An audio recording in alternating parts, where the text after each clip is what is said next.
We just broke a story on TMZ. Ryan Lochte just got his punishment for the hijinks in Rio.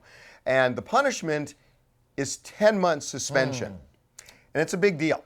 It's a big deal for so many reasons. Well, one reason is that it's directly sort of comparable to Michael Phelps' suspension when he had 2 DUIs and he was only given a 6-month suspension by the governing body, which when you take it into consideration, I've been very, very critical of Ryan Lochte, but what Michael Phelps did was much more serious in the grand scheme of things. But for bad luck, he could have killed somebody easily. And Michael Phelps didn't really lie about any material fact here.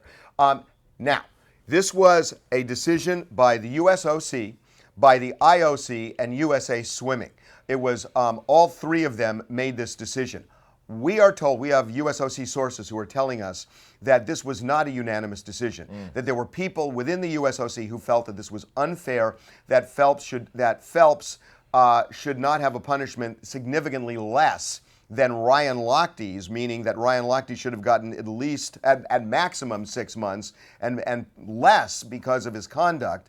But initially, our USOC sources are saying the punishment was a year, and they backed off that some, but still there are people within the USOC that are dissatisfied who feel it's just unfair to Lochte. Now, to put it more in context, his 3 teammates got less than the 10 months, and I know at least one of them got a 4-month suspension. Right. So they're all in the same cab together, but Lochte really got nailed here. Now, I must say that I understand to a degree. He was sort of the point person and the face of whoever misconduct went down there in Brazil. However, to your point, they were all engaged in it. The 3 of them were involved in the same situation. The 4 of them were involved in the same situation.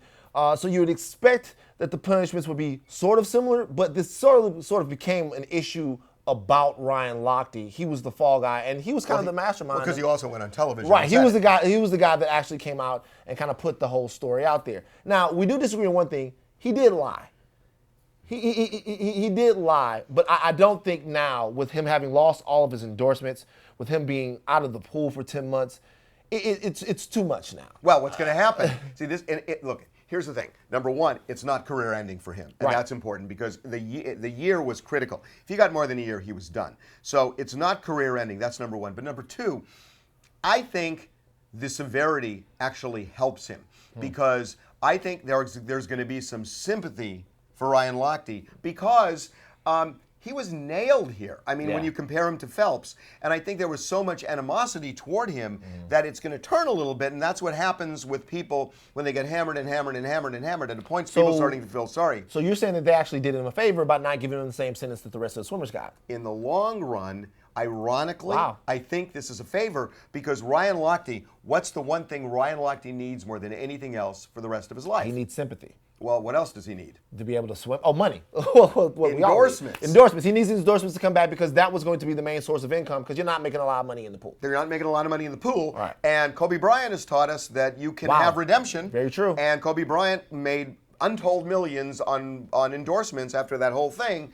And Ryan Lochte clearly wants to repeat that. Right. And now there's sympathy on his side. Right. And over time, as the memory fades and as things get put in context, and he's on Dancing with the Stars and he becomes likable in the whole thing, this whole thing could turn around. And I think the punishment may be the thing that actually moves the needle. Well, listen, I can only speak for myself, and it definitely did for me. I really didn't expect him to get a more severe sentence than what Michael Phelps did. I thought that they would act sort of accordingly to that and they would consider that. And now that I've seen this, listen, it was embarrassing. You could say that he embarrassed the country. He did it on the Olympic stage. But nobody really got hurt in this whole thing. Right. Nobody really, no one was put in danger by the entire thing. So I just think that we're probably going in a little too hard on the guy now. That's so funny because I think this shows the difference in age or something because you're surprised at how severe it is.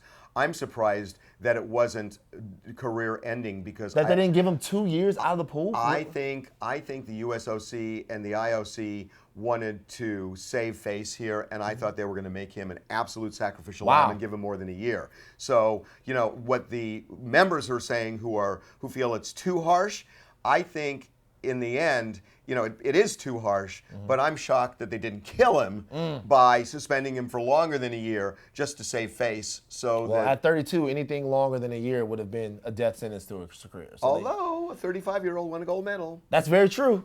That's very true. I guess you can do it at any age, but you don't want to. Right. Right.